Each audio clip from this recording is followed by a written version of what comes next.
Yes. Okay, let's start. As I said, this is now the first panel of this 1 day and a half. And I would like to do something that I not usually do. But you know what? Community networks is a sort of family.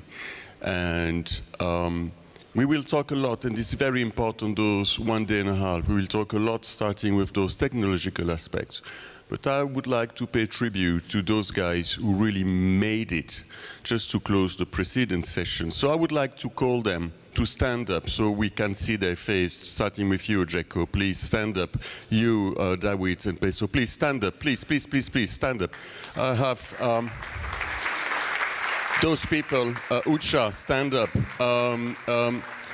But you too, Ramon, because you are part of these people who do a difference. You too, Vassilis, you too, please. A big applause for those guys. Thank you very much, because you are the real heroes of the days. You're making a difference. Okay, thank you very much. Max Stucchi is our colleague in European Bureau. He helps us with the technological aspect. He will lead this conversation. Remember this name, because he will increasingly take some role in community networks. Max, completely to you now. Well, good afternoon, everyone. I'm Massimiliano. Well, my name is a bit longer than what Frederick said, but you can call me Max. That's much easier for everyone. I always say that. Today, well, now we're here with 4 panelists, each one of them from a different network, from a different community network. So first of all, in the corner, we have Ramon from Guifi. Then we have Vassilis from Sarantaporo, it's in Greece. We have Talant from Kyrgyzstan, and we have Ucha from here. You should know him already. First of all, we will start with a series of small presentations, so you get an idea of how of what it represents to run a community network, and then we will go into a little bit more technical aspects in the discussion following it. So, first of all, I would give you the word to Ramon. You also have one. Hello. First of all, to say thanks to the organization and inviting me to be here is my pleasure, is an honor. Try to explain what we did to get recognized, but also try to help others, inspiring in doing same initiatives, rather than just talk about ourselves. And more than having a presentation, I have a single picture that hopefully it gives us a summary of the whole thing about connecting people in rural areas. This picture was taken, you see this house is in a rural area, there is only field surrounding, no urban, no streets, not this kind of landscape. And 15 years ago, very much we were somehow resigned that, okay, in places like this, you can only expect to have connections by mobile, if you are lucky, or satellite, right? And there is no way to enjoy the same connectivities that the people in the cities. And you know, a few kilometers, although this is rural, and a few kilometers from here, this is in the Northeast Peninsula, near to the Pyrenees, between Barcelona, it's closest to France, than to Barcelona city, in a mountain region. So the point is that we were expected not to enjoy the same connectivity as in the cities, in a summary. And in 2000, since today we are going to talk about technologies and so on, at some point, let me wake up to show you a bit. Here there is a mast, you see? So by installing this mast, the mast then, it goes over the trees, and there was line of sight from here to other places in the surrounding. And by installing Wi-Fi at that point, and we call those masts supernodes, because there were many antennas at that time, because of connecting everyone through antennas, we were able to share within the region, between the other farms in the nearby, the internet that was taken a few kilometers away from the cities. So take out the internet from there and take the initiative as a citizens and enjoy a much better connectivity than just mobile or satellite. And it was possible 15 years ago. It was growing through the region, and at some point, and that's why we took that picture in the winter. You see this line, this white line here? This is the fiber optics. So in 10 years from now, 5 years after, we realized that was not only this option, that was only an option to deploy a fiber and connect places like this. At that point, many of the antennas disappeared because with fiber we enjoyed speeds of 1 gigabyte symmetric, so very much the same in the city. In this particular case, not only 1 gigabyte, also 10 gigabytes. It's very easy, and it's important to understand that by fiber you can do long runs. So sometimes it could be the case that it makes sense even for rural areas because you can do many kilometers and you never lose a megabyte in between. It's not expensive in terms of the cable itself because it's much cheaper than copper. And then you get connected. And we were in a rural area, again, that was expected not to have connectivity, is what we were told, right? And at the end of the day, it's something that already happened, and that it's real. In the beginning, I hear that this morning here, you feel like being in a rural area and enjoying a connectivity like this is like a miracle. And I very much recognize this feeling because we were supposed not to have that. But at the end of the day, okay, miracles happen when there is God in between, and happens something like that. And that was really made by the community and by hands and by humans. So it's not a miracle, it's something that could be done. And surprisingly, you know, wherever there is life worldwide, 2 centuries ago, for having, you know, living somewhere, you need water. If there is no water, no way to survive there, right? After the Industrial Revolution, you need also electricity, which is another utility. If there is no electricity, it's very difficult to run a business, and so on. And also this morning, it showed clearly that even in remote areas, it was mentioned that there is need of having internet. And then people could go to those places, stay longer.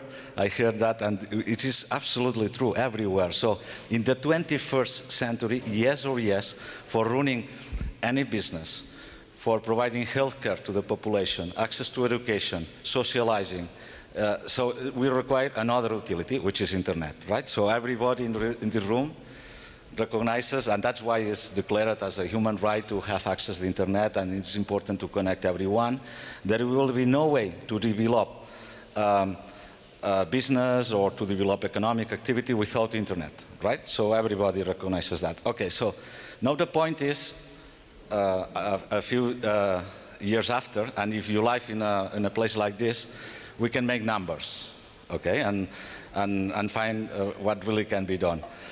The surprising thing is that, okay, for living in a place like this, you know how much it's going to cost to provide the water. And then also, how much the cost is providing electricity, which is not cheap, right? You need if you don't have copper lines for getting connected to the grid, then you have to install solar panels, and this is very, very expensive, and also batteries and so on. And then when you got connectivity with fiber, in this case, and radio, you can, you know how much it costs, right?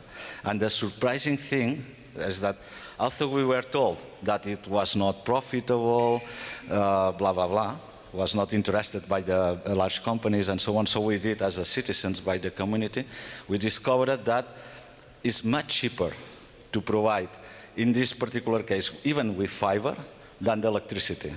As an average, by connecting one single home is very expensive with fiber. But connecting all the homes, even in places that are rural and there is no urban area at all, we discovered that was about 10 times cheaper than providing electricity. And still you had to have electricity. And the average cost here was 1,500 euros. So maybe the computer and the TV and everything that you are connecting is much more expensive. So it was affordable, what I mean. And those technologies got available over the time. And just for closing so it's possible, it is not a miracle. And so the trick is run it as a community, not for a single person, get organized, not wait for, because maybe the companies may have other interests. It's not profitable, it's not the exact definition. Maybe it's not enough profitable for them or enough attractive. People will pay mobile anyway, right? So maybe they are not motivated in providing connectivity with fiber. And let's say they don't have the same margins that they have in the cities, which is different, but it is possible. And the only thing that we need to connect those rural areas is be all together. I like the words of the Minister of Economy this morning. I mean, it's not something that can be done only by large companies, can be only also by local co-ops, by the communities, and by enabling all those ecosystems. And we need just a single infrastructure, which is in commons. It doesn't make sense to go rural areas and have 3, 4 infrastructures. Just having one, which is shared by everyone as a wholesale access, and enabling that infrastructure to be used by local enterprises, companies, initiatives, self-employees, it can be done. It's just a matter of having the infrastructure owned by the community as a common good, right? Shared by everyone.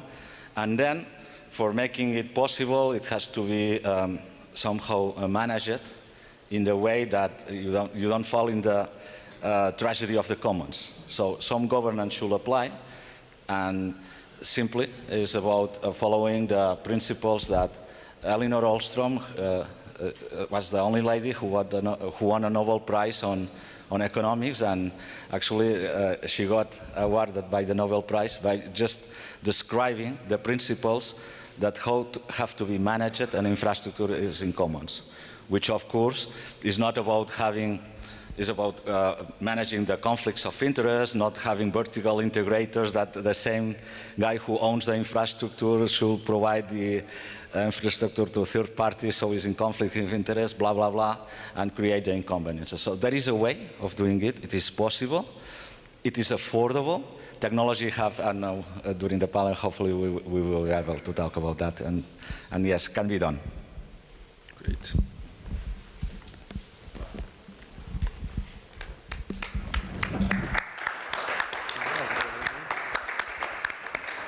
Here we go. Now this works. Thank you very much. Now we have a video instead of a presentation from I think so, unless there is something else. Howie? No? There's video. I will just get out of your way because I saw that the subtitles are kind of low, so you cannot read them. So yeah, please go ahead.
Το πρώτο που έμαθα ήταν να κάνω καλώδια και μετά σιγά σιγά αφού έμαθα επειδή το ήθελα είχα την όρεξη, γιατί χρειαζόμουν και εγώ το ίντερνετ.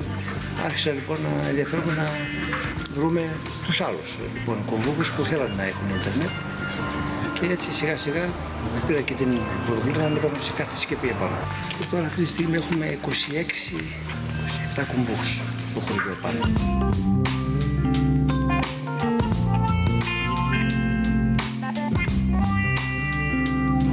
Πολλοί νεαροί που δεν θέλανε να έρθουν στο χωριό, επειδή όλοι θέλουν να έχουν πρόσβαση στο ίντερνετ, αλλά άλλαξε η στάση τους. Τώρα έρχονται, μένουν, μερικοί θέλουν να εργαστούν επάνω, γιατί το χρειάζονται πάρα πολύ τώρα.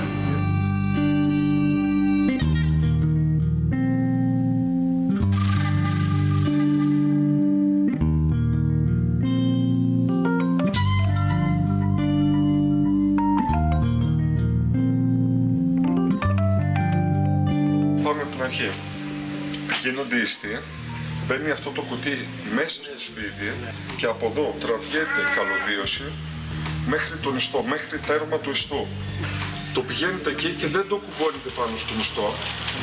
Θα τα ξαναμαζέψει, θα τα αφήσει κάτω για να έρθουν να το φτιάξουν. Και μετά θα τα δέσουν στον ιστό.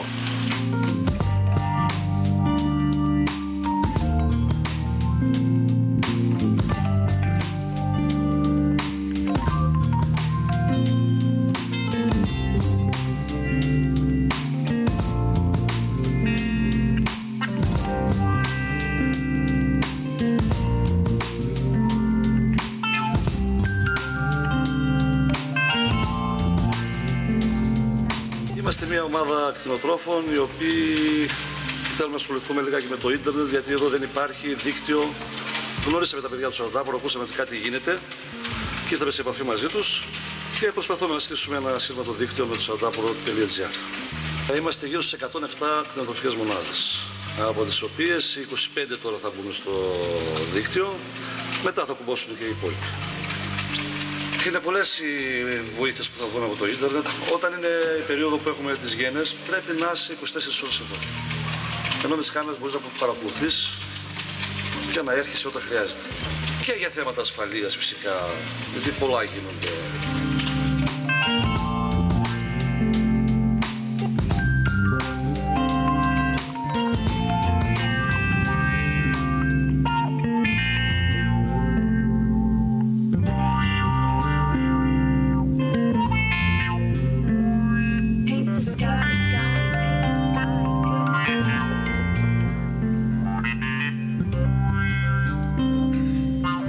And this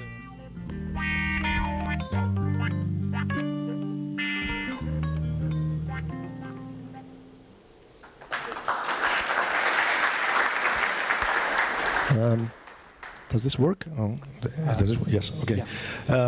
So yes, I think that this video sums up what it is that we do in our communities.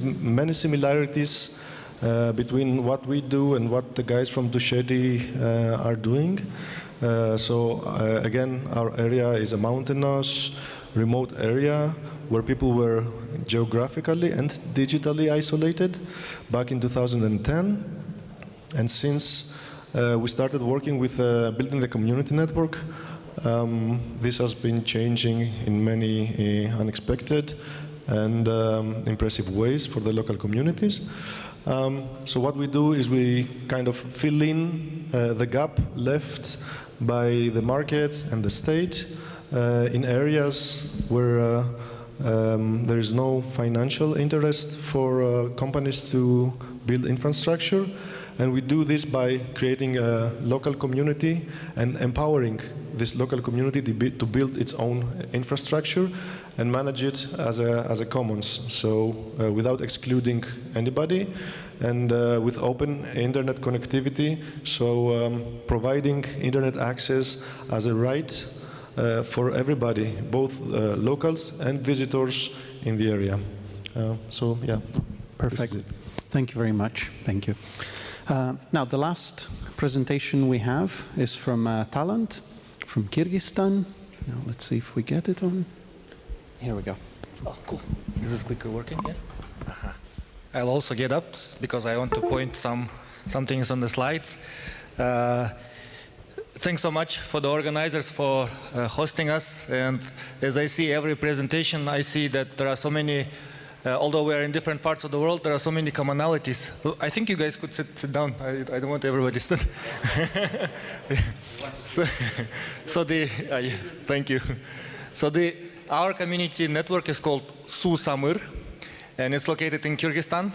And we think it's probably the most remote from the sea community network. It's probably one of the highest community networks because Kyrgyzstan is a landlocked country located very far from the sea and ocean. I think it's the most remote country in the world and one of the highest. 93% of the country is covered by mountains, and the climate is very continental, very hot summers and extremely cold winters. And our Sussamyr village is located at about 2,200 meters. It's in the middle of the country, and the temperatures can drop to minus 50 degrees. And actually, I was in the summer presenting at Asia Pacific IGF in Vladivostok. Navid was there. I made a misinformation. I said minus 30 probably is the maximum that it can get in Sussamyr, and minus 30 is the average. So you can see that it can be really extremely difficult to bring fiber optic to the country and to these kinds of locations. So overall in the country, only 4% of the population have broadband access. And less than 40% of population are internet users. And if we speak about Sussamyr, our government instructed the biggest internet provider, Kyrgyz Telecom, which is state-owned, to connect every school in the country to the internet. And there are 2,200 schools in the country. And Kyrgyz Telecom said, we can do it. They went and analyzed every school, but they said 35 schools we cannot connect. And one of the schools was actually Sussamyr village school. And it was already connected to the broadband internet by the community network that we built. So we were very proud that huge corporation couldn't do it, and a little community network actually did it. And in this picture, we are very grateful that it was the kind of local population who did the most of the work. In this picture is 11-year-old Ibrahim. He's a high school kid, or 17-year-old. 17-year-old Ibrahim, who is now the most popular guy in the village, because every time he walks around, people call him and say, can you help me fix something? Can you help me connect to the internet?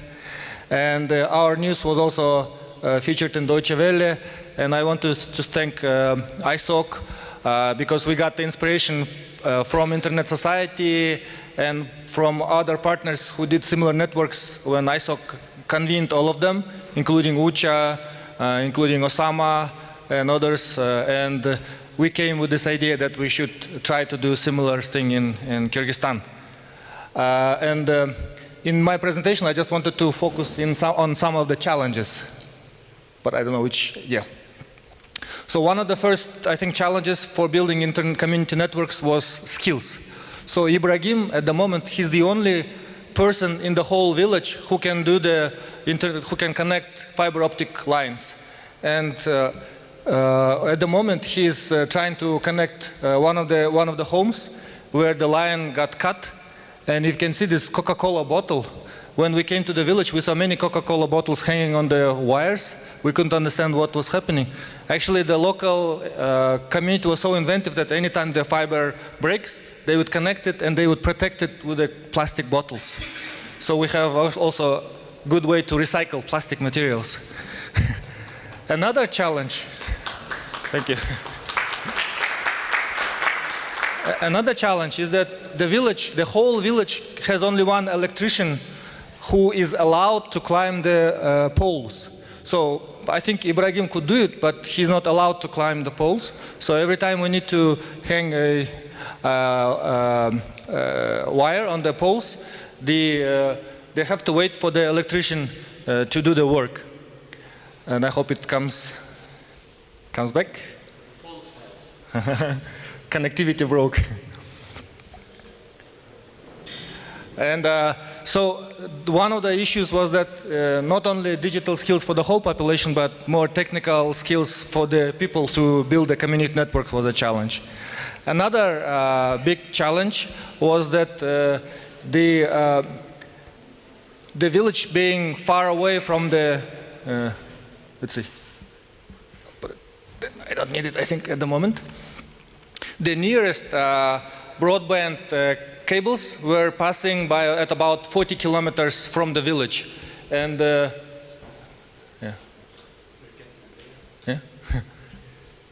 I'll continue.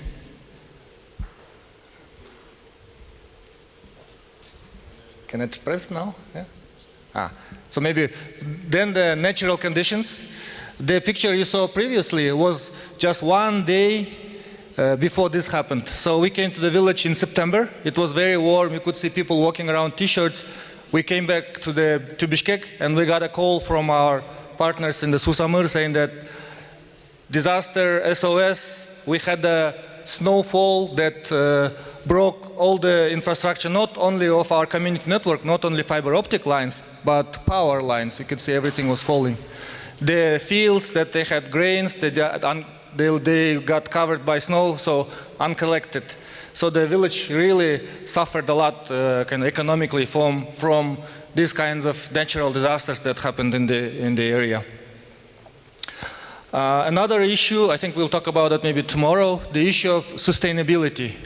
I'll be honest, we built this community network as an idea. We came to the villagers and explained that we want to build a community network because the people didn't know about it.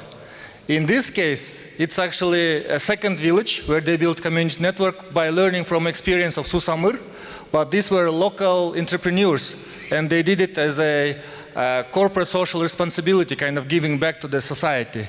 And you could see this guy that he was climbing also the electric poles to put the wires, and he got sunburned below the t-shirt. And in this village, the Kyrgyz Telecom had some connectivity, but the cost would be maybe 2,000 soms of local currency, about $30, and lower speed. But these guys are now providing internet at 3 times less price and 2 or 3 times more speed. So they immediately made big kind of competition to the state-owned operator. Another challenge we had was the infrastructure sharing, because in order to connect cables, we didn't want to dig the trenches. We put them on the electric poles. But you have to pay the rent to electric poles, and you can see on the map there are lots of them. So if you add them all, it becomes really expensive for the villages. So we want to promote the regulators and policymakers so that they make at least the price cheaper for the villages, and as a result they would get more connectivity. Access to spectrum is a big challenge. We haven't resolved it. So the Sussamyr net, the community network, doesn't have license, doesn't have the spectrum. So in this case, we had to use the PPP model, public-private partnership, that a commercial provider which has license, which has the spectrum, cooperates with Sussamyr net to use to provide internet.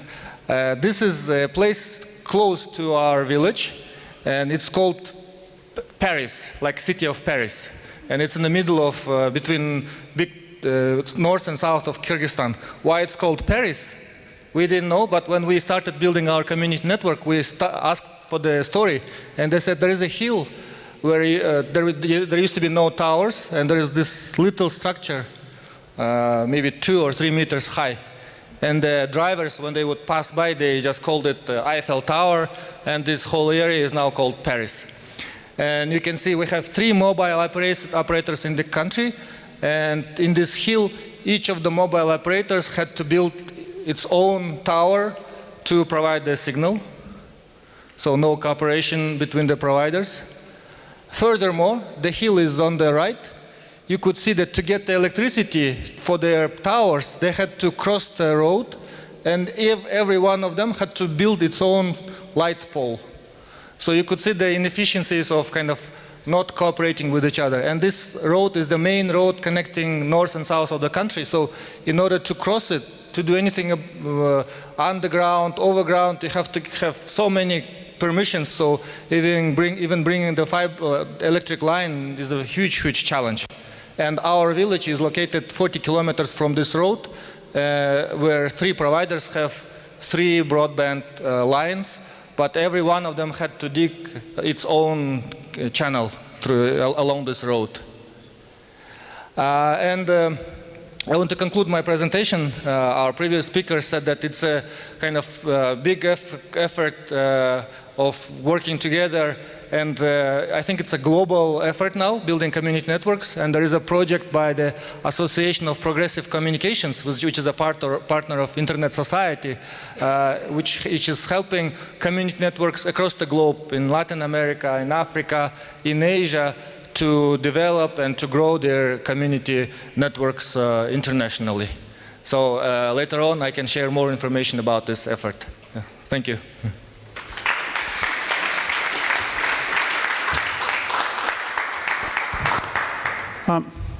Okay, so we have concluded the presentations. Now, what I would like to have is a session that's as interactive as possible. So if you have any questions, please feel free to raise your hand and interrupt us. We're here to create a two-way discussion between you and the panelists here on the stage. So don't worry, don't be afraid of asking anything. Shall I start with one quick question? So first of all, a bit of a recap.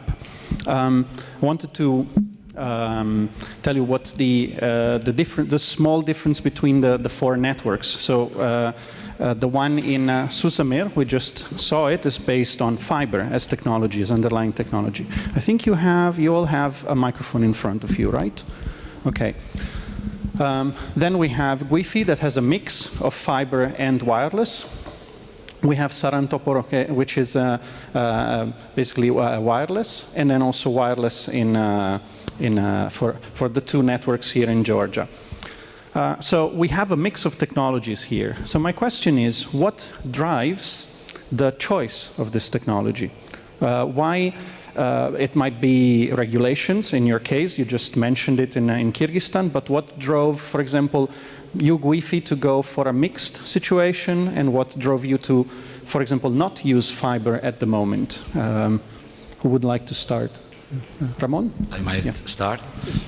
And rather than seeing as a difference, the technology is the same worldwide, right? So that doesn't make a difference. And by hearing my colleagues, and that was a great presentation from Kyrgyzstan, pointing all the difficulties, showing the points, and so it was great. And because we face the same problematic, same situations, so the only thing which is actually different is local conditions.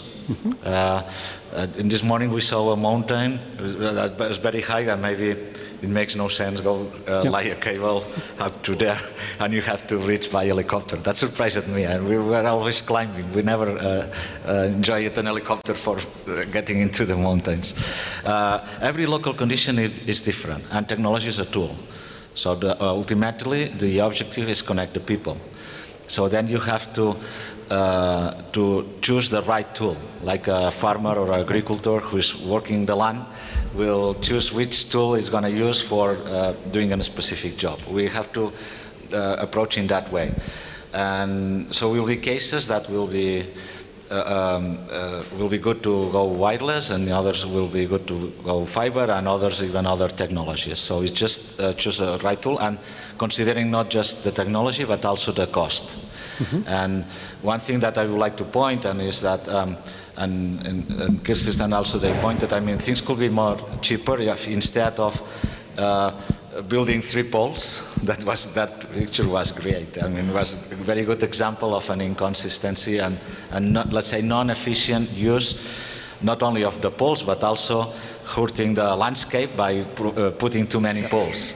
It's much more efficient to have a single pole, and if the pole provides electricity, can also provide the fiber optics, and find out the regulations for which is not technical, technical stuff. And we will get to that in a moment, but because I have a question ready for infrastructure the most sharing. important, fiber, if you don't have to do civil works, because people try to think generalistically that fiber is very expensive.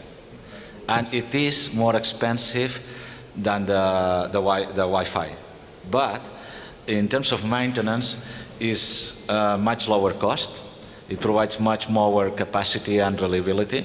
So it will be cases that the total cost of ownership, counting at the several years, maybe requires more upfront payments, but in a longer term could become cheaper. So it will be a point of inflection that you have to look at to choose the right technology for every single use case. Okay, thank you. Vassilis? Yeah, so we started our community network back in 2010, and then for us it was quite extreme to think that we could use a fiber for the network. We didn't have the resources, not the knowledge, but also the financial resources to do so. So we took advantage of some open call from a non-profit that offered wireless devices to set up local networks. So we applied for this call, we got the equipment, and we started working with wireless. And this is how we built our first network in Sarantaporo village, using this equipment, which was an open mesh device providing local access. So another very challenging thing for us is the regulations. So we have been trying for the past couple of years to use the power lines to do a pilot in our village with fiber optic, but we didn't have any success there, so we were not granted access to use the power lines. So from this point of aspect, using Wi-Fi wireless is much easier because you don't need to take any license. It's an unlicensed band. And third, and the last point, but not the least, is that we get our backhaul from the city of Larissa, which is like 60 kilometers line of sight. So for us, it would be, we didn't have any other option. We had to use wireless to get the backhaul to the villages. Okay, thank you. Talant? Yeah, well, in our case, we have also a hybrid model, mixed model. So inside the village, we have the fiber optic line. The reason we did it is when we met with the village residents saying that we are going to help you build internet. The question was that why do we need it, actually? The villagers at that point, they didn't realize why they would need internet, but they said what we really want is we want to watch news and we want to watch sports channels. So they said if you manage to bring high quality TV through the internet, we will subscribe. So that's when it occurred to us that we should aim for providing broadband fiber optic connectivity, but the village itself is located 40 kilometers from the fiber optic line, nearest fiber optic line 1, and it's located high in the mountains. So to get there, it's very expensive and difficult to dig the trenches. You only have very short season, maybe 3-4 months, because you saw it snowed in September. It probably snows in May. So you only have the summer to build it. And that's why the private sector companies and the government, a private sector company didn't find it profitable. Government has no money to build a fiber optic. So in that case, we use the wireless technology to bring the signal to the village, and from there we distribute by fiber optic. Okay, but can I ask you something? Well, this is maybe, no, I'll ask it later. Like, let's listen to Ucha. Okay, I'll try in Georgian. Yes, so you have all the translation in front. Yeah, I have also another one, if you like. Please, go ahead. Well, talking about challenges, in our case, the problem was a distance, which was mentioned by our colleagues as well.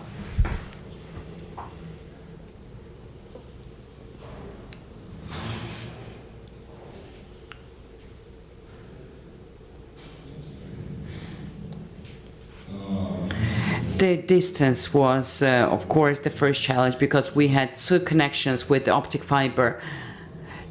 In our case, the coverage was 6 valleys or 7 valleys, which are very far away from each other geographically, respectively Pshavi-Khevsureti and Gudemahari cases. There were 2 connections, and from our side, we had association involved in this, our business association, and they let us access to the network, and the person who is the technical director of the project is with us, Beso, was supporting us in this through his company. 160 kilometers is the distance to the final destination. We have 2 gorges which are locked with snow during most of the months. Even if we had money, we couldn't lay the optic fiber, and nobody argues about that. Technically speaking, that would have been impossible. So optic fiber was the best option.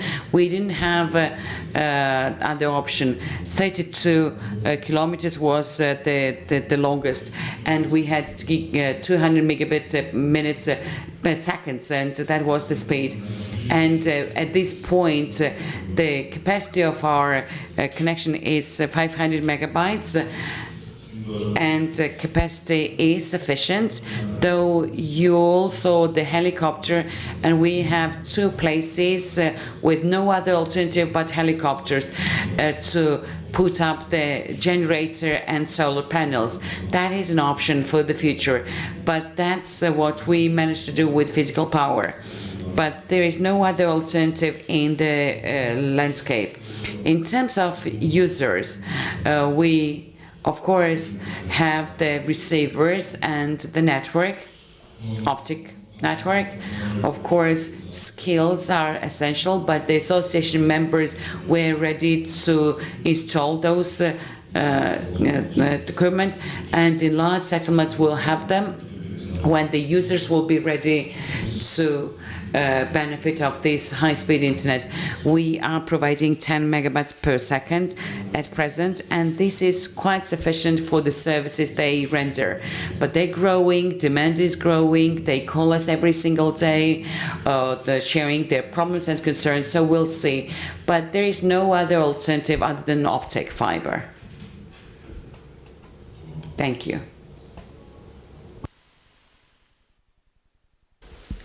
Okay, so we've spoken about the distribution, but what about the backhaul?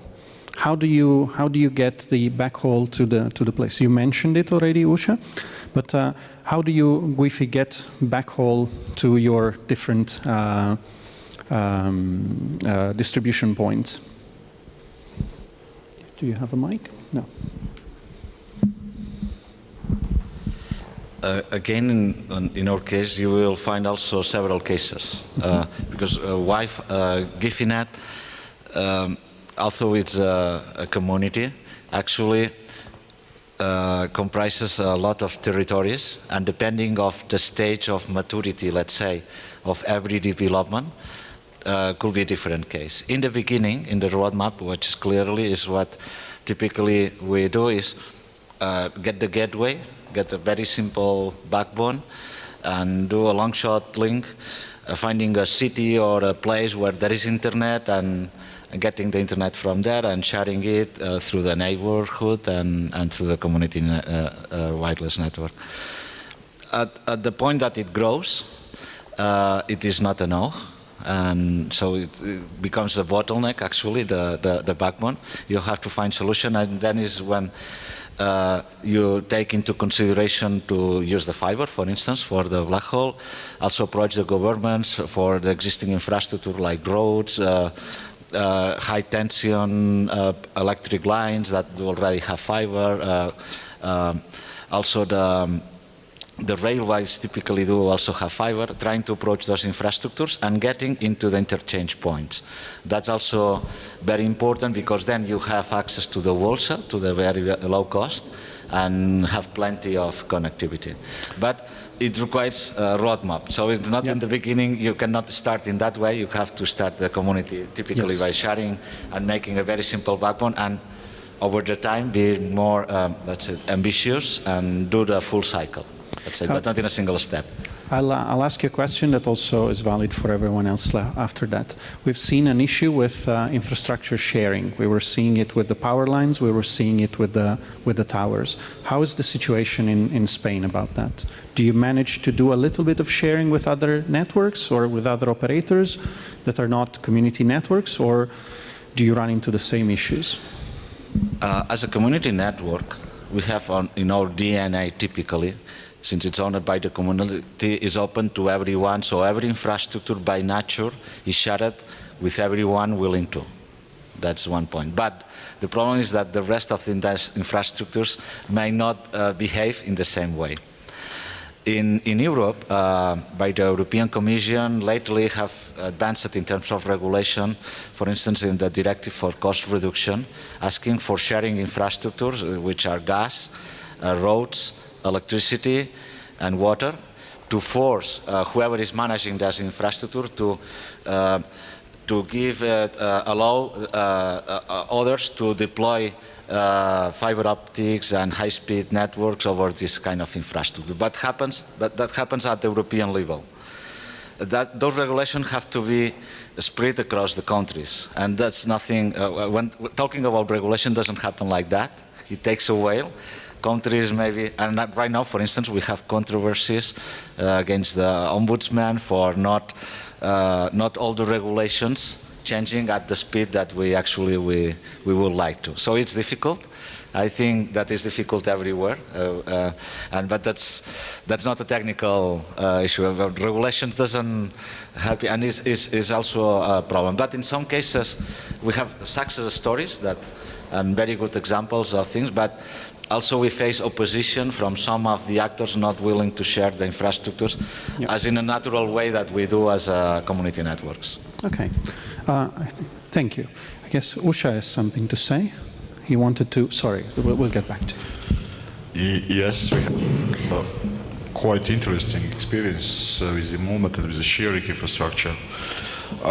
In our project, the last project of our community network. Did you forget to switch to Georgian? I know, I'll try because it's complicated, it seems like, for other speakers, so I'll try on Georgian. It seems like, we have in our project also in-kind supporters. They are part of the other donors and other supporters. So in this case, we have beyond Georgia. It's the third biggest mobile operator of Georgia. They for free are giving permission on their masts. They have just 6 or 7 locations. But they are giving it for free, and I'll say why.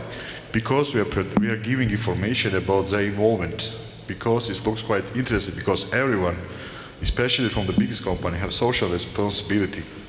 So they are giving for free, sharing for free, I mean electricity, access, co-location, everything for free. So we can use it for 10 years. And if counting as in money, it's about 25% of the whole budget. So it's a huge money. Oh. Yeah, for sharing it's like we're just asking them to join us without for free. Oh, nice, nice. So was it just enough to ask them and then it happened, or did you have to put something? Honestly, I have to say that after Tusheti and after amazing coverage and very good, how to say, media coverage of Tusheti project, everyone its reputation, here, reputation, exactly. Yes. They were ready and more than ready to join us, to help us, and to be the part of this another successful project. Okay, nice, nice. Thank you. What about Greece? Yeah.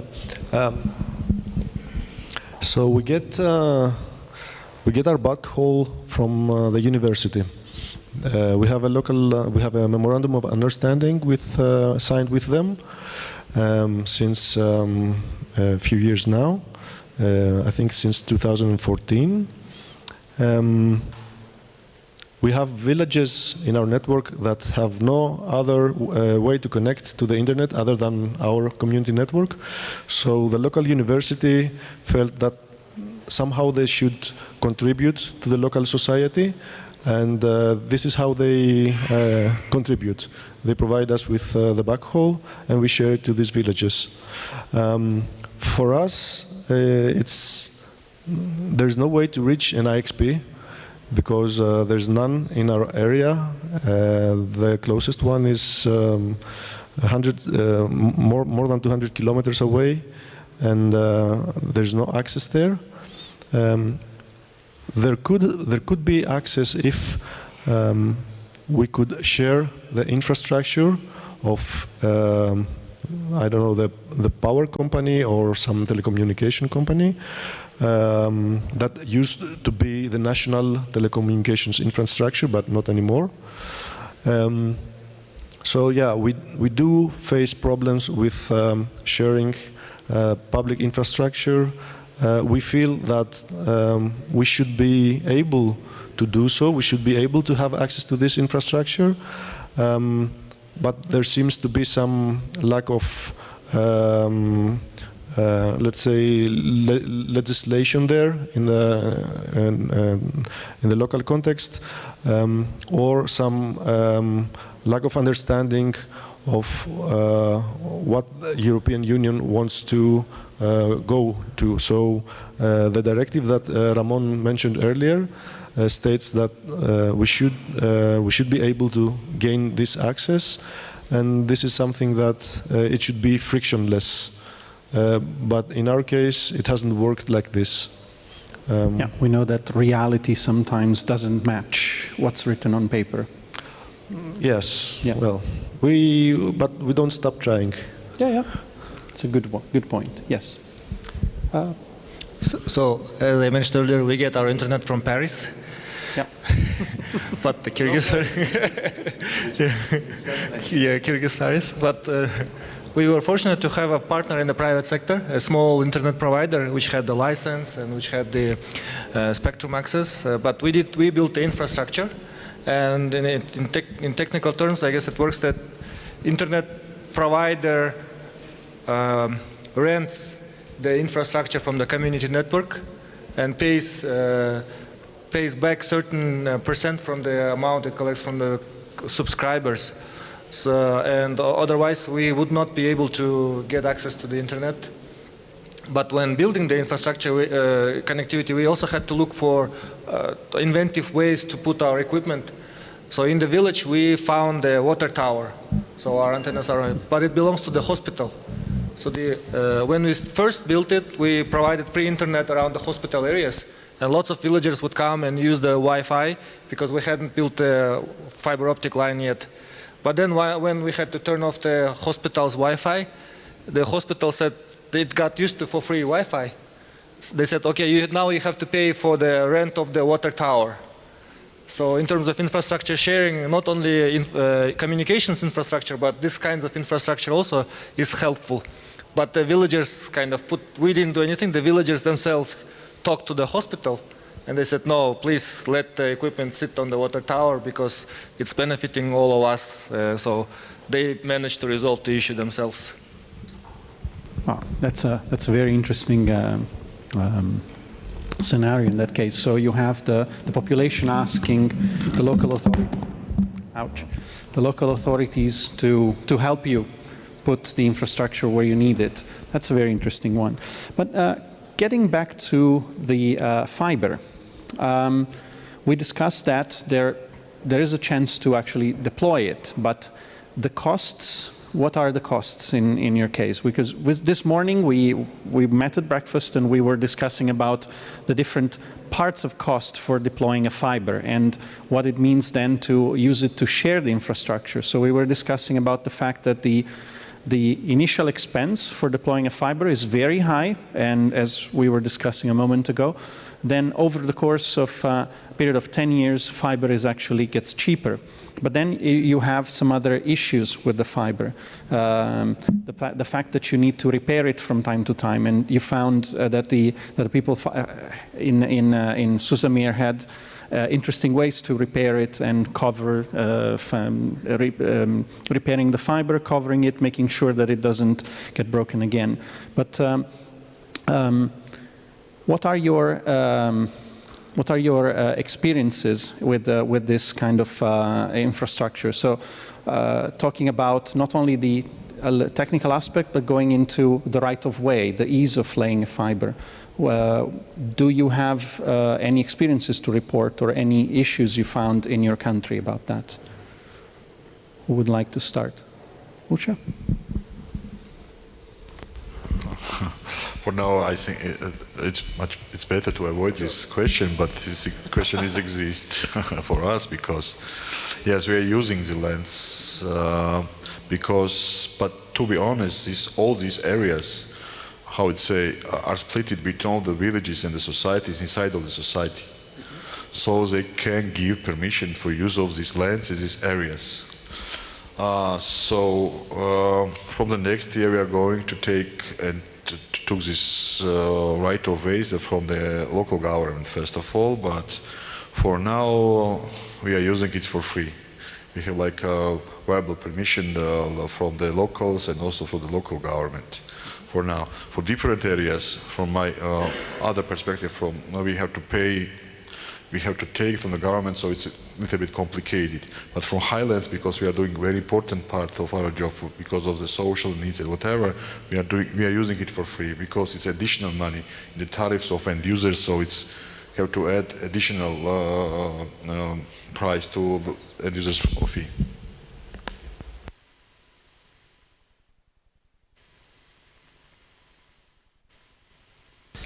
In the beginning, it works.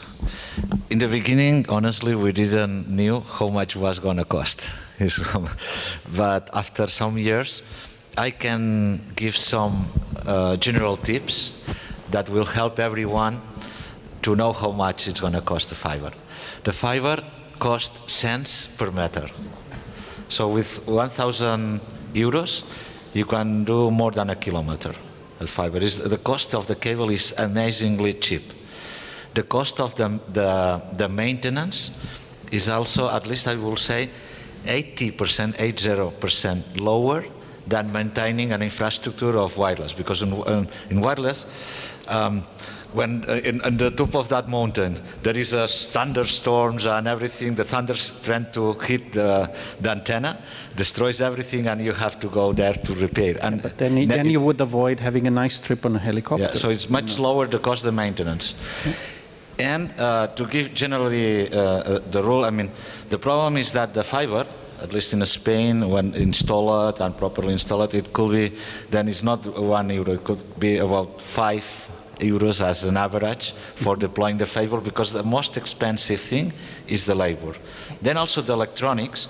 For €1,000 you can find an OLT. OLT is the device that you can sit somewhere and 20 kilometers around can connect hundreds of houses with the GPON technology and Ubiquiti and this kind of, but with Huawei, which are the carrier class OLTs, just cost €2,000-3,000. So when you have a few hundreds of users, then it's not that expensive, even more cheap than radio equipment that have to be installed in every home. But roughly, €1 per meter if you install the fiber by yourself and you don't count the labor. And if you have to ask for the labor, then it's €5. So by looking to the distance, you can easily find how much the fiber is going to cost, with some two big exceptions. If you do civil works, then will be much more expensive. That's what can be multiplied if you have to do civil works in terms of digging, whatever. So it's about reusing existing infrastructure and also happened here in the commercial zone, and that's another different. If someone appears asking for you very extremely high price or tax or whatever, then I have seen cases that the fiber itself, it's viable in terms of economics, but becomes inviable because somebody asking for extremely high or let's say unreasonable cost for getting the permission to access to a particular infrastructure, or a government that has, sometimes this kind of taxes that were designed for other scenarios, and I'm a smoker. So I understand that smoking is bad for your health, and the governments have to put a lot of taxes to it to dissuade people for smoking. But it makes no sense to tax the internet by meters. If you tax the internet by meters, yes or yes, you will discriminate the people who are in rural areas and have less density. So this kind of taxes that sometimes appears have to be banned at some point of time. Because many times what is more expensive is not the project itself, but civil wars. So that's why it's that important access to existing infrastructures and taxes and this kind of stuff. Okay, thank you. What about Chris? Oh. I cannot say anything about fiber optic because we haven't deployed any. I think that the main challenge for us is the legal framework, and we lack the knowledge on how to do that, but there is a sharing culture between communities. So I think in this aspect we can find many ways to get the knowledge. The cost, as Ramon said, is not significantly high, much lower than when we started back in 2010. So yeah, we just need to have the framework, the legal framework that allows us to do so. Yeah. So just to give you an idea, my past is in. I started a wireless ISP. We're talking in 2007. And we were looking at fiber around 2010, and the costs we were looking at were about €1,000 per meter to lay a fiber at that time. So it has gone down way much. But yes, so now fiber is a way you can go. At that time it wasn't possible. So we did everything almost via wireless. But Talant?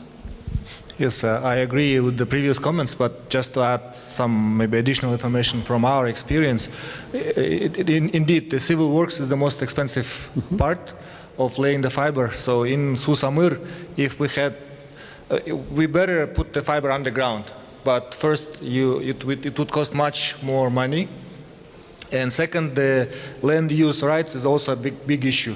So you wouldn't know through whose land you are going through when you are digging your trench, and if it happens to be somebody's land, it will take a lot of time to negotiate for them to allow you to go through that. For example, we had a case where I live in the outskirts of Bishkek. We suddenly had no water for a few days because the water pipe was passing through somebody's land, and they just decided to cut it. I mean, they didn't care about downstream people. So if they do it for water, fiber for them becomes like I don't like that your fiber is going through my land. So that's why we opted for the issue of going through the power lines. But you saw there are also challenges. One is that if it's a heavy snowfall, all the power lines were down. And second, it's we didn't think about it, but in the fall last year we got a call from the village saying that we have a problem because we started to collect hay from the fields, and the tractors are going through the streets, and we are going to break your lines on the poles because they are too low. So you wouldn't think that this would be an issue, but in the villages there are such kind of peculiarities that you need to kind of take into consideration. Well, when you go with Wi-Fi, you have trees growing, so there are similarities between the two, anyways. Yeah. Ucha. Remark, we have no trees. Oh yeah, I see. That's a bit too high in the mountains. Yes, true. Well, yes, something can grow in front of the... Yeah, so moving along from this, but still keeping a little bit of a connection, there is a question also of knowledge. So you create this network, but then people have to run it on site. And the difference between having a wireless infrastructure and having a fiber infrastructure is that repairing a wireless infrastructure can be cheaper and can require less effort than a fiber one. Because for the fiber, you have to buy the equipment. Wireless, of course, you have to buy the equipment, but the equipment is much cheaper. And then you need less technical people.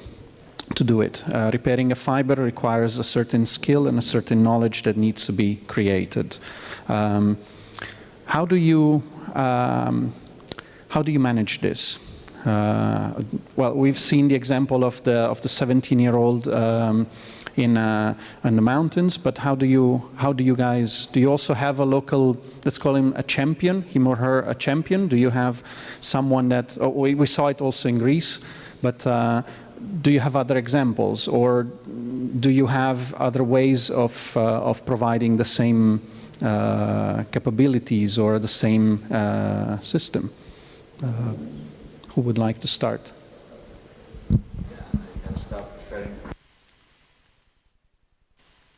I can start on referring the same example because that was a very good point. I mean, for deploying fiber, you don't have to go to the MIT or work for a big corporation.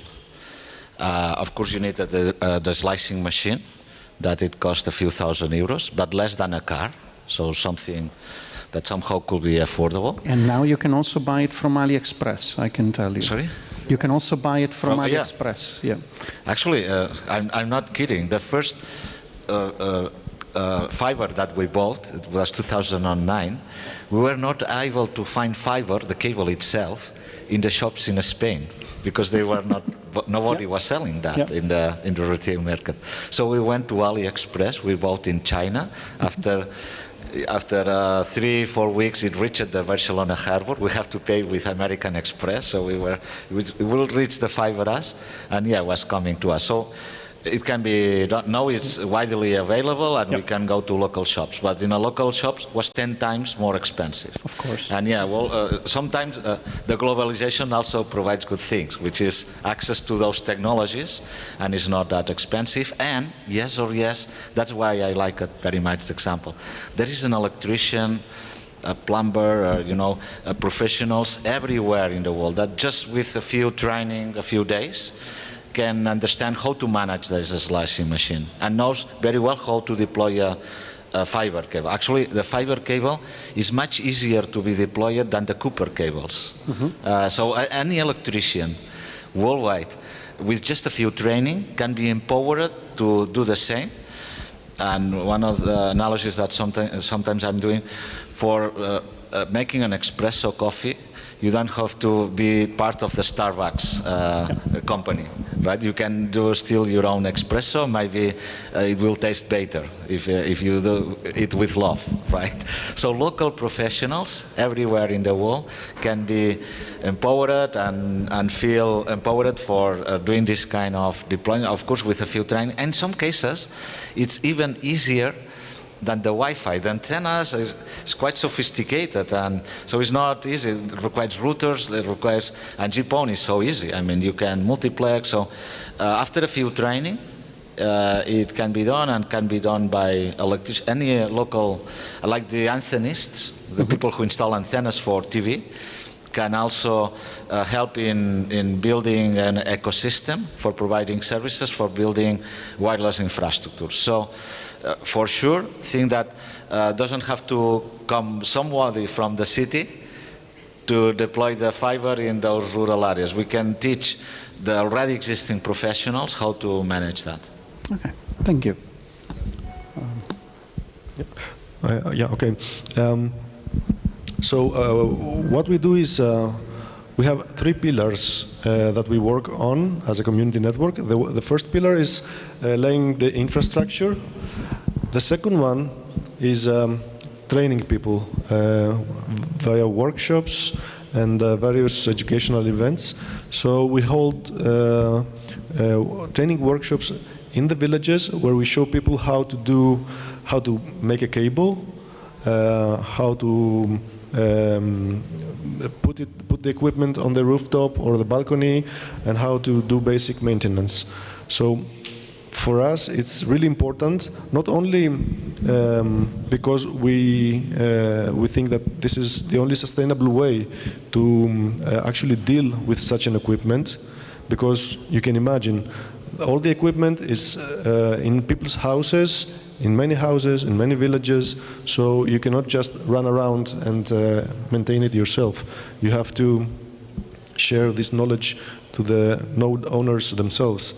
But also because in this process, these people realize how the network works. So they become empowered, they become aware of the technology, and they get some insights concerning the use of the internet and how they could use it themselves as a tool.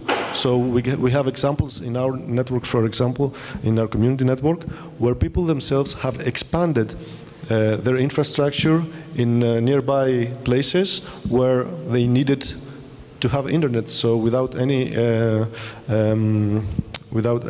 help from us, I mean, they are doing it themselves. So they can do this. And I believe that this should be an integral part of any community network, like working with local people and sharing this knowledge so that they can feel that they can repair it themselves, for example. I mean, look at what's happening in Tusheti. If you have some people up in the mountains with snow and covered roads, nobody will go there with a helicopter. I mean, they cannot go there with helicopters all the time. So you need to empower these people to be able to do them for themselves. And I also wanted to add, so people in the village really, in reality, pray for Ibrahim. When we were in the village, they would say, oh, thank God we have Ibrahim. But they say, what will happen next year? Because Ibrahim is getting ready to apply for university in Bishkek, or better, maybe abroad, and they have nobody else to do it. And so one way is to have the sustainability of skills. We need more people trained. And the other issue, we noticed that for some time there were no subscriptions in the village. And when we came, we found out the problem was very banal. It was the electrician. Ibrahim had no electrician to help him bring the cable from the poles, because he cannot climb them himself. He needs the electrician. But the electrician, it's a village. He has other chores, he has animals to take care of, he has the field, and not everybody is willing to be volunteer all the time. Maybe he helped to connect a few homes, but to have a sustainable model, we need some kind of even little reward for the electrician or for Ibrahim-like people for connecting homes. They need to get some kind of, I guess, reward if we want to have a more sustainable approach. That's what we found out from our experience. But in this case, before Ucha, are you thinking about providing a bit of capacity building, it's called? So creating a small course or a small, in this case, I think you could get some insights from how they do it in Greece, how they do it in Spain, and then start providing something similar. And then maybe the same model can be applied for Georgia. Yeah. Yeah, it's a very good question. Raising capacity is one, and also kind of we are looking at ways how we can stimulate or incentivize the electricians and others to be continuously interested in keeping the network running. But can I try to push it a little bit before, sorry Ucha for stepping in, give me a moment. Can we try pushing it a little bit? Could this become maybe a job for someone? I know we're talking about being a community, but then people have to eat at one point. Do you? Yes. Can I interrupt here and share some experience? Please. And a story. So, in the workshops that we do, we mostly see people over 50, farmers, attending our workshops. And in the beginning, it was strange to us that we see old people. Old, okay, 50, they are not old, but they're older than 18-year-olds or 20-year-olds. So we were wondering, how come? Some of them were pensioners, and they didn't have anything else to do. They just spent their time at the coffee shop, so they felt fulfilled by learning something and providing something back to their village and being the center of interest for their village. So this pensioner that you saw before, he has become a central point of reference in his village, and this is something that he has learned how to do it, and it's really fulfilling for him. And at the same time, they shared with us something unexpected. They say that if we don't do this, then our grandchildren will not come visiting because they don't have internet access. So they do this so that they can have the grandchildren visiting, and this is a motivation for people to start learning how to do it, to start learning how to repair it when it breaks. Mm-hmm. Yeah. Yes. Please. Yeah, my question is quite related with employment and is it job? Okay. About employment, because it's another challenge for us, because you have to have new generations there, because you have to go on the top of the mountain and you need... It's not a simple job. Yes, it's not easy. You can tell. Yes. It's not only related with age and etc. So we have quite interesting experience with Jan just 1 month ago. So well, I want to highlight 2 points. First of all, trainings, because we push in our memorandum of understanding with our partners duty of giving trainings, because if you're a vendor, and we have 2 vendors there, one is producing microting and ubiquity stuff, another one is from Cambium networks. In their agreement, as they are part of the big memorandum of understanding, they have to give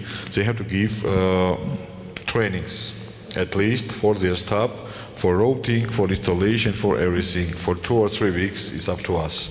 Another point is the using of the billing system. Who is giving the billing system, they also have to give the trainings. So everyone who is for vendor side came have the duty to give trainings for the locals. So we have here 3 dudes they are sitting here, and they have to be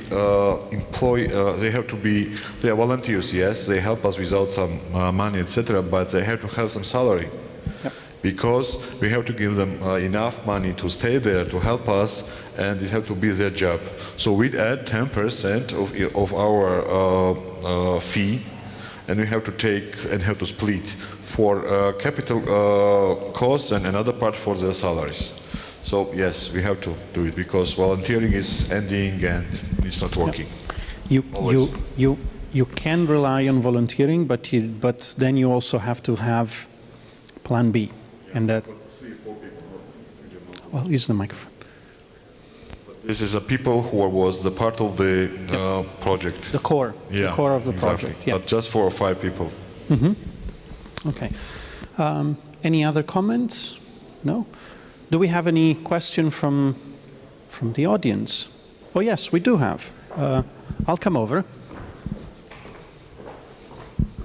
Thanks. First of all, thank you. My name is John Garrity based in the Philippines, and it's great to hear the examples and the experiences that you all are bringing, especially being practitioners. I've got a number of questions, but I'll just keep it to 1 or 2, particularly for Ramon. Okay, all right.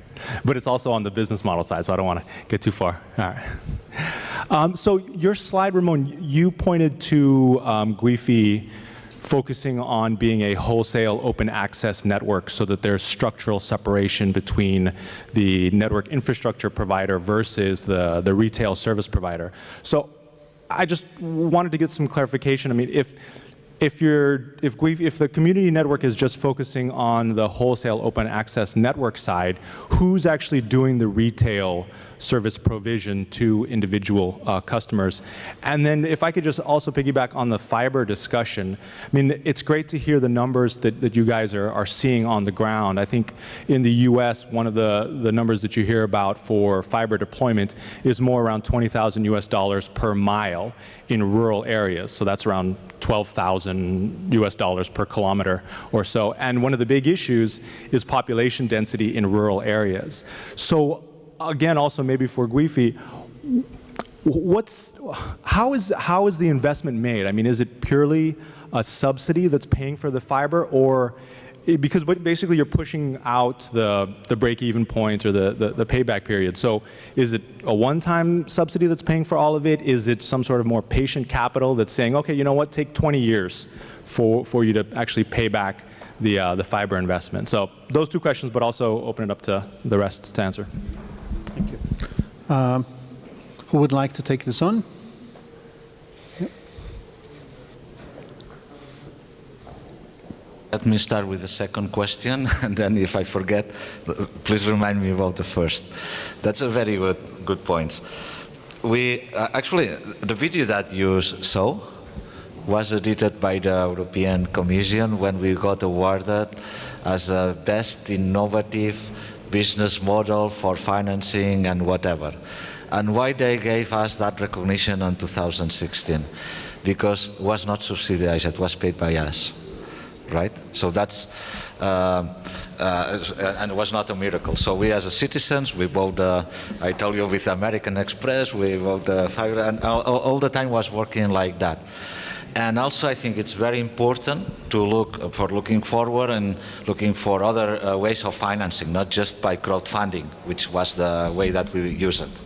Was crowdfunding, I mean, how much it's going to cost, how much every neighbor is going to willing to provide, and we were contributing to, is the way that the network was built.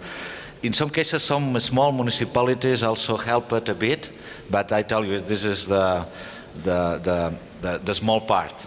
The universal funds that are coming to the, you know the universal funds that is there, that billions of euros, for instance, is are coming from Brussels to the countries for broadband access and providing connectivity. None of those billions got into our ecosystem.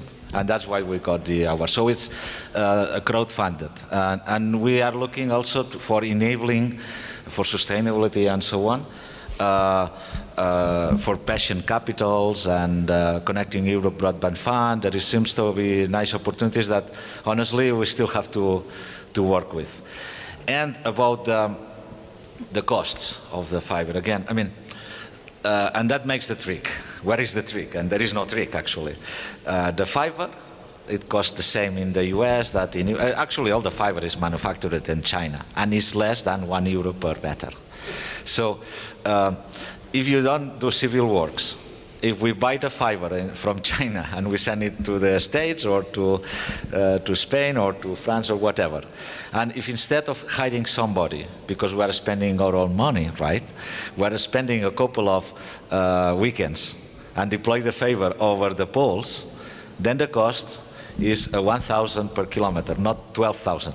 Or not. There is lots of things that are happening in between that changes the prices. And the price, I tell you, is less than $1 per meter, cents per meter.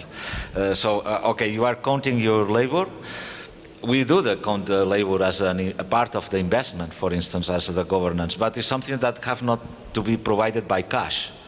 Local professionals can put the labor, we can take into the accounting, but no cash was there, so the cost was still cents per meter. And then when others are using the network for their own purpose, which is the very last, sorry, the first question, now I'm coming. Okay, and I have seen typically community-owned infrastructure, typically what they would like to do at the end of the day, what they want is to get internet service. Right? So you can do both things at the same time. Build an infrastructure and then also provide the service. And that's it. And probably in the first stage it makes sense in that way, but in looking with a more perspective in the long term, maybe you are going to be interested in have a single infrastructure, I mean to decouple, because then we are simply doing the same thing that many times we're complaining. A vertical operator that is managing as well the infrastructure and providing the service, which by the way are different businesses. One thing, I mean, in terms of managing an infrastructure, if you are building roads, what you are, your interest will be that single road being used as many cars as you can. But if you are a taxi driver and you also own the road, maybe it will be in your interest, not other taxis using the same road. So a different business provides a service and manage an infrastructure. So at some point, depending on the maturity that you have and so on, makes sense to decouple and also to empower those local professionals that we have seen samples that are already there. Then they can participate in the ecosystem and decouple those two things. Because if really you want to make, why the service have to be provided by a single actor, We can manage that infrastructure providing many. So what we do as citizens, we provide the infrastructure in our case, and in the long term, then that infrastructure, it becomes available, and we were volunteers. In many cases, we still are volunteers. So, but somebody who is not in conflict of interest is providing the infrastructure available to any service provider. That can be local co-ops, self-employees, professionals that can, maybe they are small, but there can be many. That, how many electricians there are in an average in a village of, let's say, 1,000 inhabitants. Typically will be 15, 20, I'm just guessing, but will be more than one.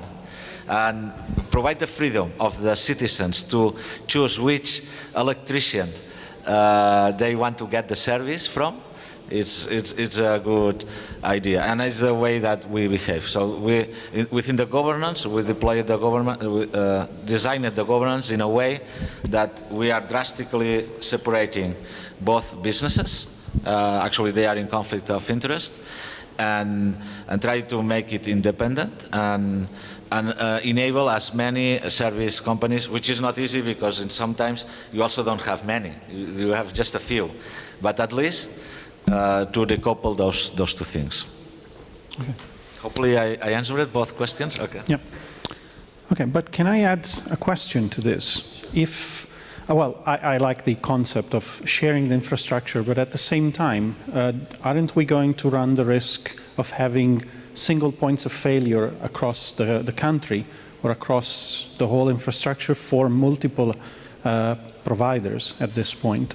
I mean, I know with a national incumbent, that's what you have. But in a case like this where, without going to the extremes and having one mast, one pole per operator on a mountain, you just have one for everyone. When this is considered also critical infrastructure, and that there's an issue with that mast, with that pole, with that part of the infrastructure, isn't this a direction that we should think about before going towards?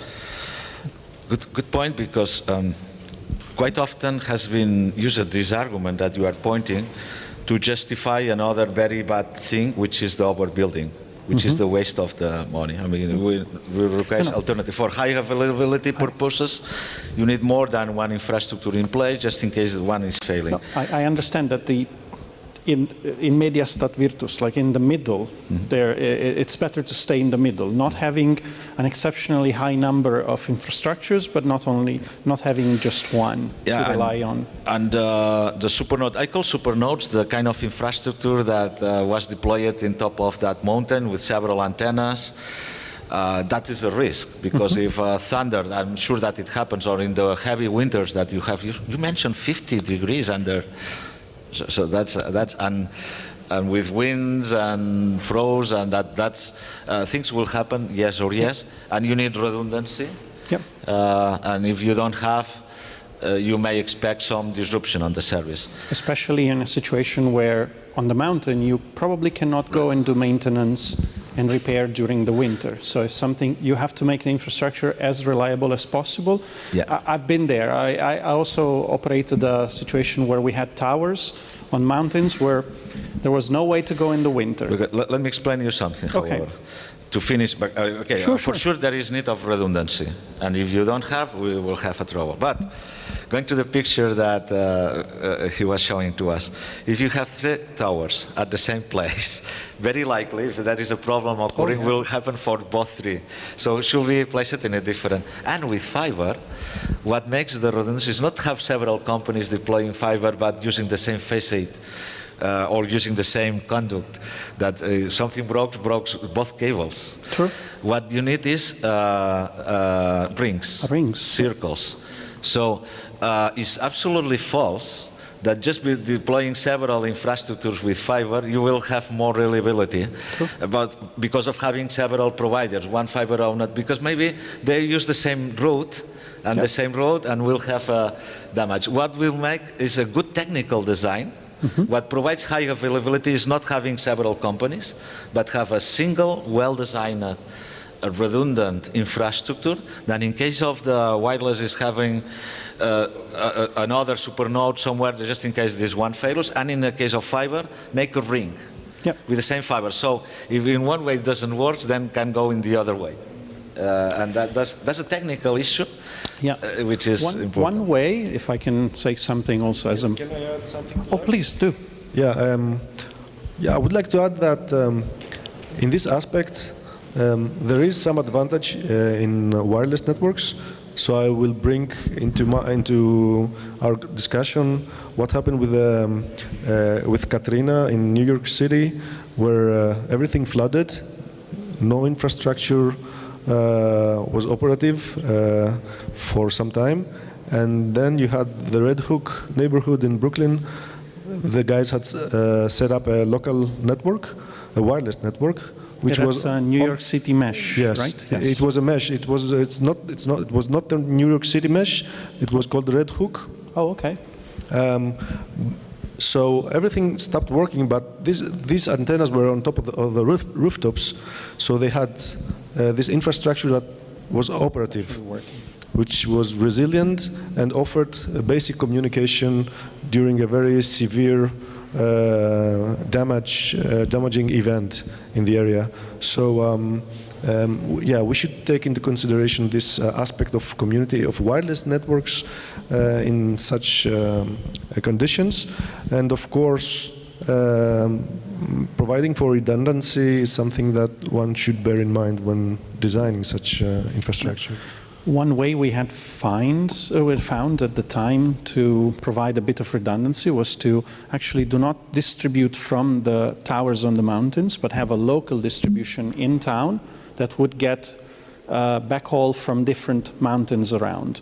So you could lose one of the towers during the winter and then program the restoration or reparation for March or April when it was available again, when there was the chance to go back and repair it.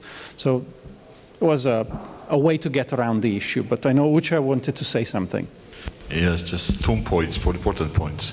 First of all, we have 2 passes in our area. So we have just 2 choices, antenna and fiber optics or the road. But anyways, the antenna is on the top, but road is also closed because of the heavy snow. So in the case of some for landslide or whatever, in the case of some troubles with fiber optic, you also have no choice. That's one point. And also we are creating nodes and cycles because we have to connect to another Tusheti project, we have to connect to the different Kyrgyz, so we also creating different ways for our traffic in case of one antenna will be useful because of the snow or whatever, because of the -degrees. So we also creating, so for us, we have just one choice. Wi-Fi, wireless technology, that's it. Any other comment? Yeah. So very good point, because the technology, sometimes the fiber is much difficult when you get a problem. Mm-hmm. It takes more, it's more difficult to repair. Time typically. To repair, yeah. And wireless, and you were giving good examples, is much faster to deploy in case of disaster. So it's another good example that they are not in contradiction, and sometimes it could be a good idea to still have both available for redundancy and provide more availability and redundancy. Right. Do we have any other questions from the room? Yes, I'll come there.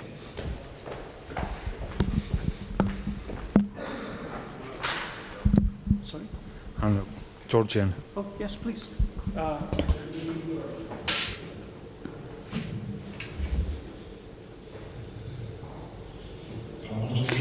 Good afternoon. Thank you for this event. I wonder, government supports in your cases, what's it like?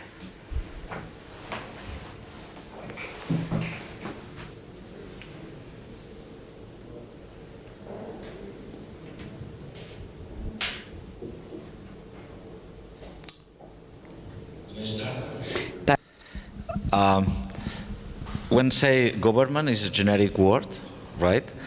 And government are not simple anywhere, I will say, because there are several layers. One is we mentioned the European Commission, that and then there is the countries, the member states, then there is the regional governance, and then the local administrations.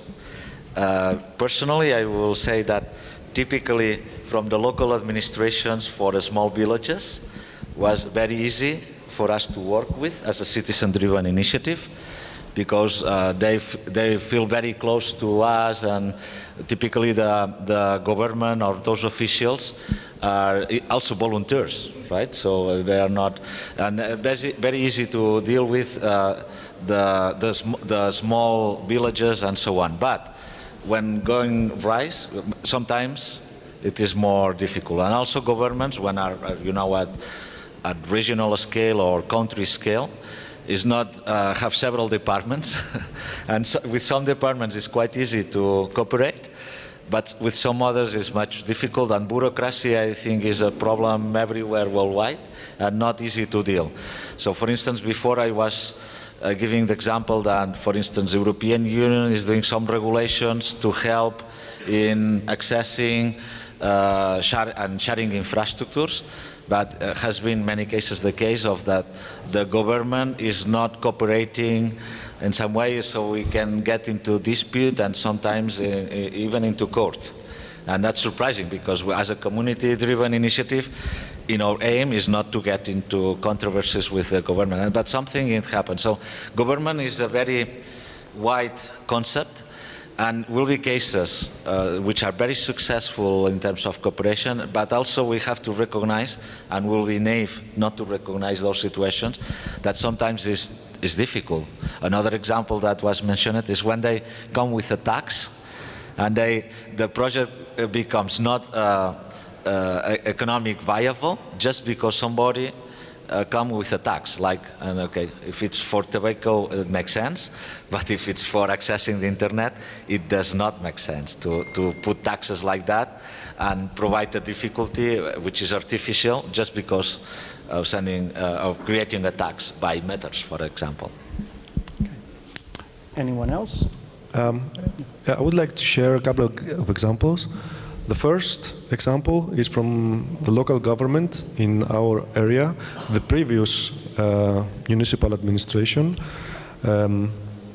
So what happened is they received some EU funding to deploy, to provide internet connectivity to the villages of the municipality.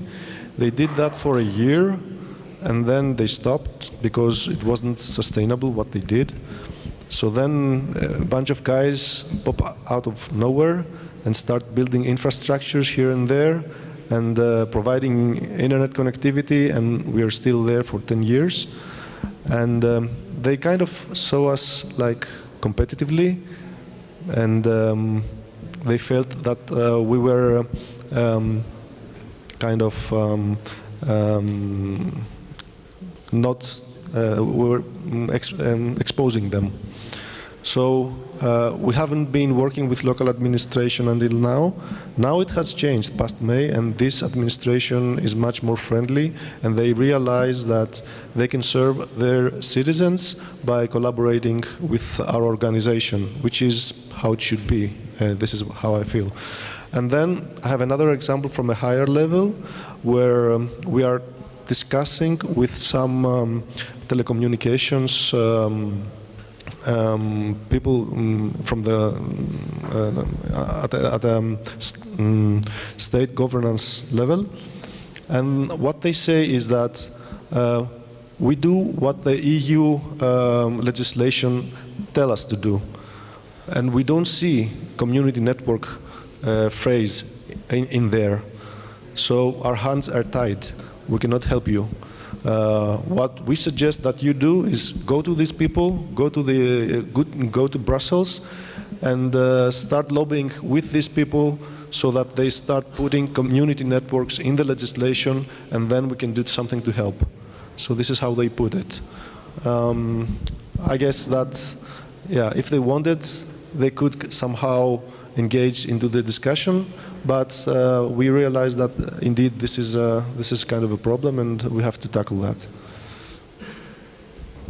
If I may add, also by government we see two levels, municipal level or local government and the central one. So in our case the local government was very helpful in terms of bringing people together, in terms of explaining why we need this. So that helped us start a community network. On the central level, we are very grateful to the government that they didn't try to interfere what we are trying to do. So they kind of turned a blind eye on our experimental activities, because they could have come and asked, like, do you have a license and have you paid your taxes and all kinds of heavy regulations, but they just kind of let us do what we are trying to do. And then, of course, there are some things we would like the government to do for us, make it easy policies and easy regulations for the community level activities. But at this point, I think even this kind of non-support or non-help is supportive for us.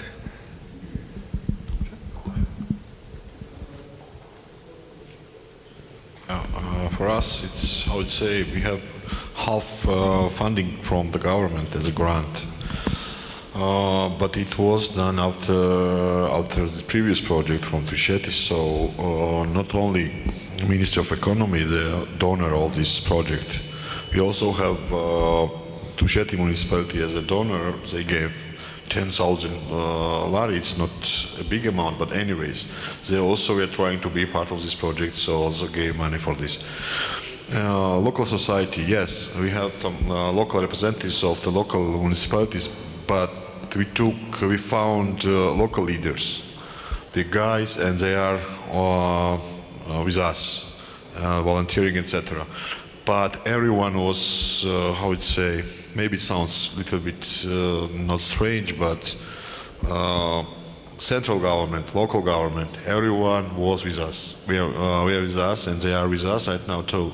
So because of the very important biggest challenges of the society in high mountain areas, because people are leaving these places. It's a border of Chechnya and Ingushetia and Russia, but my country is under occupation of the Russia. A lot of political, social challenges and importances of my region, of my country. So that's why everyone, local, private sector, donors, government, local society members, everyone is with us, and I think we are doing a very important part. Maybe it sounds because of the government involvement, because I never heard about governmental support, governmental funding, that they are funded half of this project, as they're supporting with everything. You saw the helicopter, border guards, border guys are helping without nothing. Yes, we have just 2 weeks. In every 2 weeks, we are asking to help us with checking in different areas, but they are helping, how would say, with everything, because mostly they are local settlements also.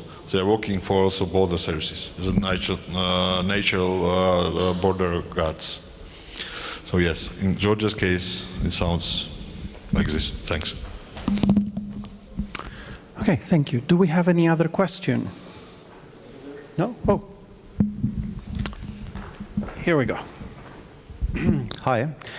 I'm just having a little question. Do you host any local services on your community networks in order to communicate, I think, not over Facebook, going out of the network and coming back? This would be my, and just I'm IoT guy. I'm asking if you plan or have any IoT supporting communications planned on your community networks. Thank you.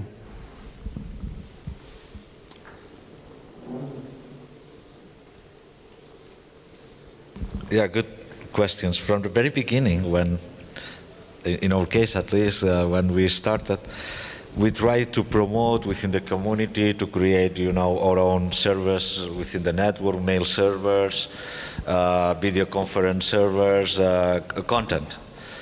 And somehow it was promoted, but honestly, I have to say that when we got the interchange and blah, blah, blah, but ironically, you will see how I'm gonna finish that, we saw that the people want to connect everywhere and not, let's say, the local services were the most used. People want to get connected to the whole internet and get connected into Facebook and use Google. And we were trying to promote alternatives to the Google Docs and Google Calendar and the Doodle, and there are servers. And it's nice to still promote those kind of local services. The funny thing, I don't know if people realize, but the most used, when you're getting access to the interconnect, so you access to the carrier and you have fiber, people are using internet for watching TV, right? And 30% of the usage of our internet was Netflix, not just TV, Netflix.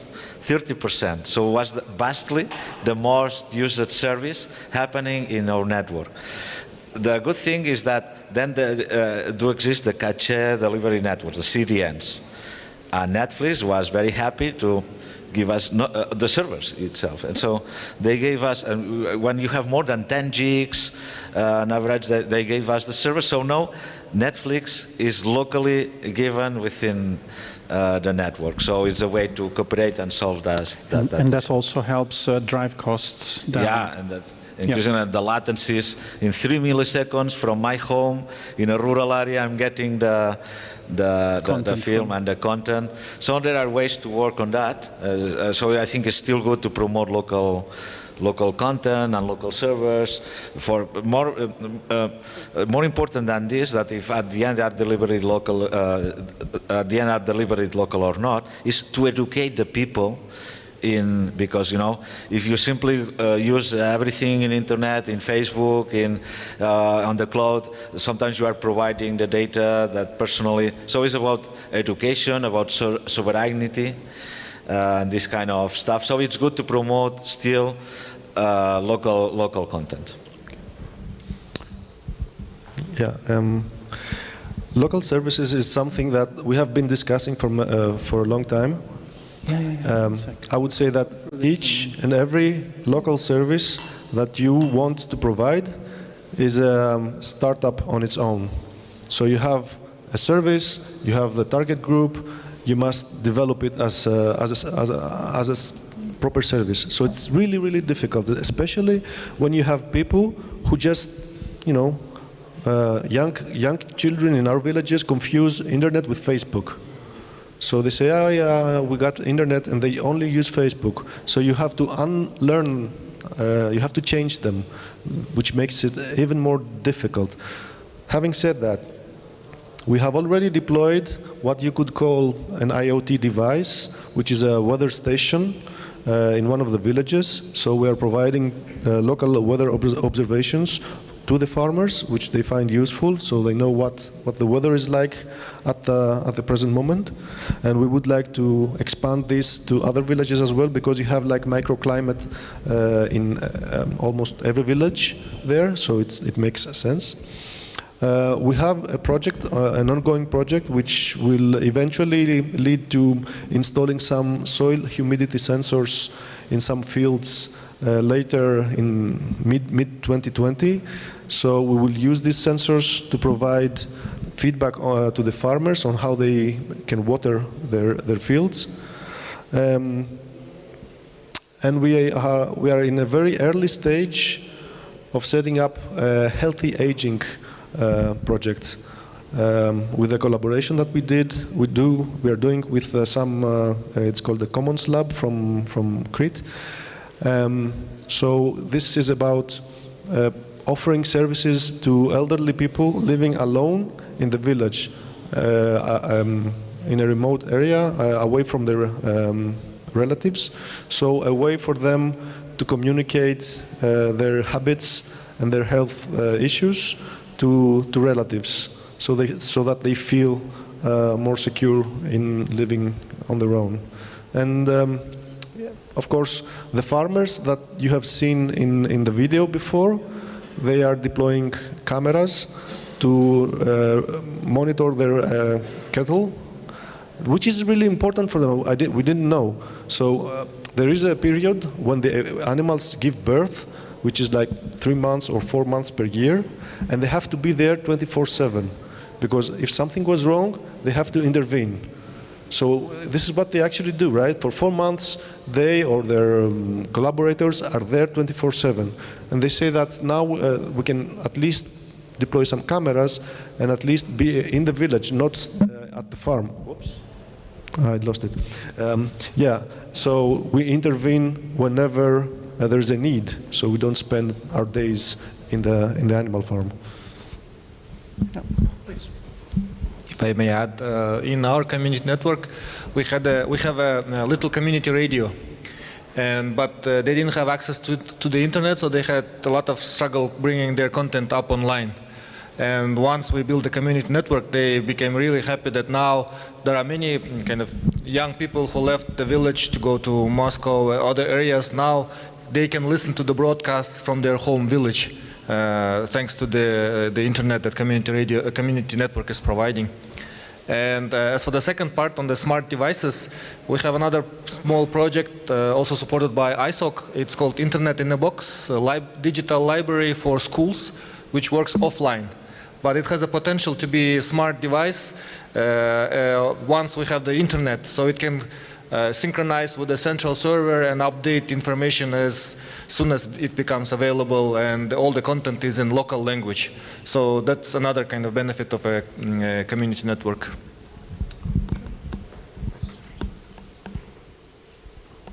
Just very young, but it's also a question we have how it's a wholesale services delivering for the people who won the tender for delivering internet to the schools. So right now they are taking services to reach the schools, and by the way we are taking internet from these people. So this is also part of our business model to decrease the amount of the wholesale expenses for our community network. Another plan is related to create a lab of IoT lab in the center of this area in Barisaho actually, because right now we had the space about 80 square meters because we have also biggest school in the region with 60 fellows. So we have to create a lab for these people, not only for innovation center for this, and also to create IoT simulation or something like that. Installation, we have to install some field transmitters on our masts and create, because we have no fields, just shepherds and the sheep, and also this is protected areas. So we have to create some, to find the areas of interest of these people and install IoT devices here. But it's just our plans, maybe we have to start from the next year. Okay.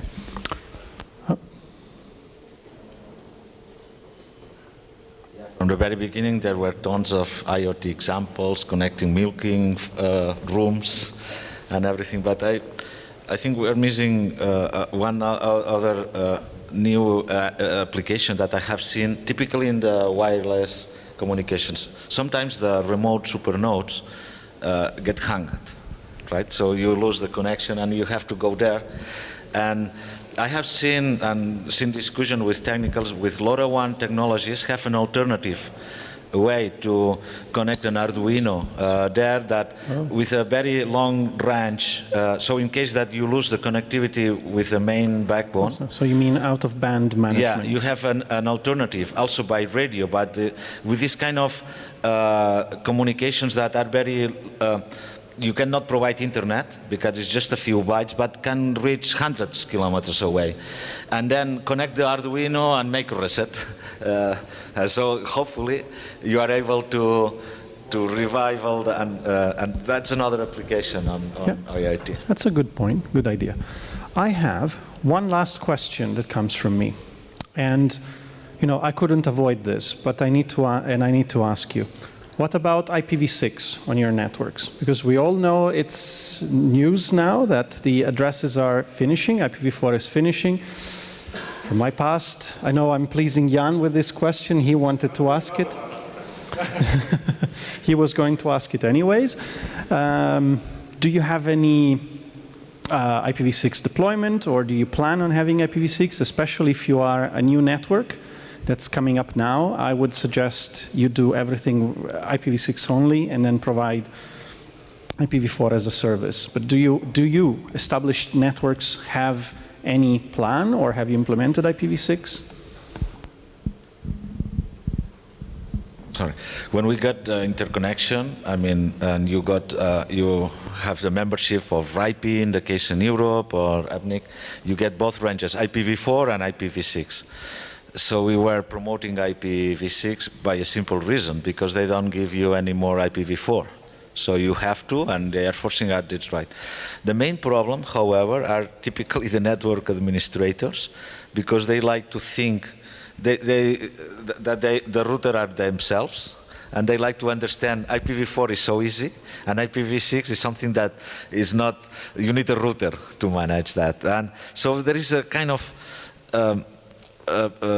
prevention because of the human, let's say, reluctance to adapt to the change and to adapt their networks to provide a native IPv6. So, but you have to, there is some resistance, and there are some tricks to promote IPv6, like, okay, we have to pay the interchange, it has a cost, so maybe we are going to charge a different price if the traffic is IPv4 or IPv6. Oh. Actually, we never did something like that, but we just say that, and then it helped people to be more proactive, let's say, in switching to IPv6. But in a case like yours, where you said that almost a third of your traffic is Netflix, then it should be easy in that case, because then Netflix is all over IPv6, so 30% of your traffic, at least Netflix, then YouTube, then Facebook, it would all migrate over IPv6. So in case of access networks, you would see right off, I remember coming up with these numbers when analyzing traffic, it was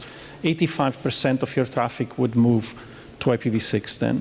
So that would also help you in this case, like also one thing that you could do if you had a RIPE NCC membership, if I can suggest something, is to create some value by selling some of your IP addresses right now, because they will increase in price very quick.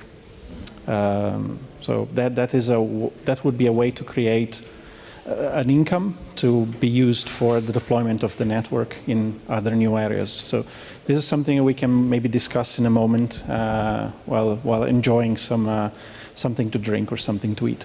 Let's do a last round, and then we'll get to that. Yeah, in our case, we are content with IPv4. I mean, internally, it's enough for the use that we have, the users.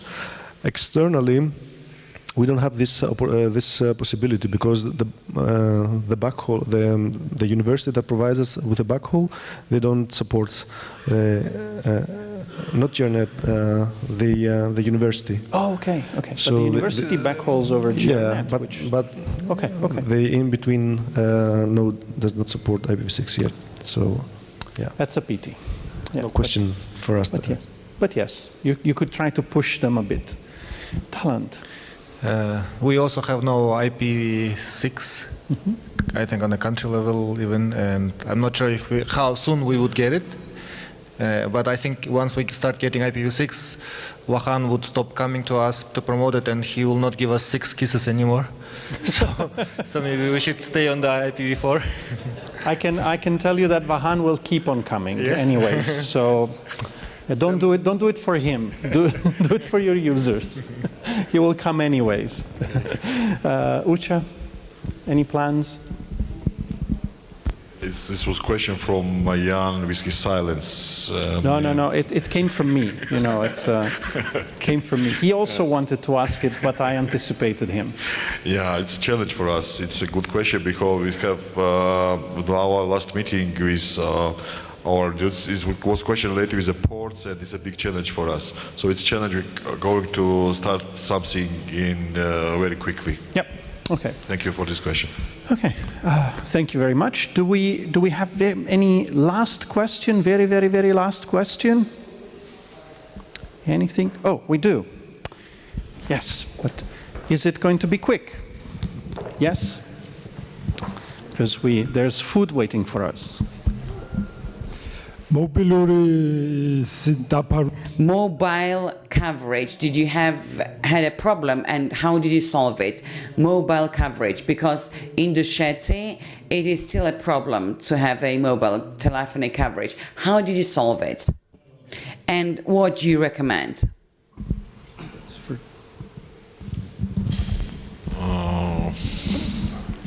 Honestly, it was a coverage, but it's their decision, so I don't know, it's not a big challenge for us. They are creating gaps for us, so it's not a challenge for us at all.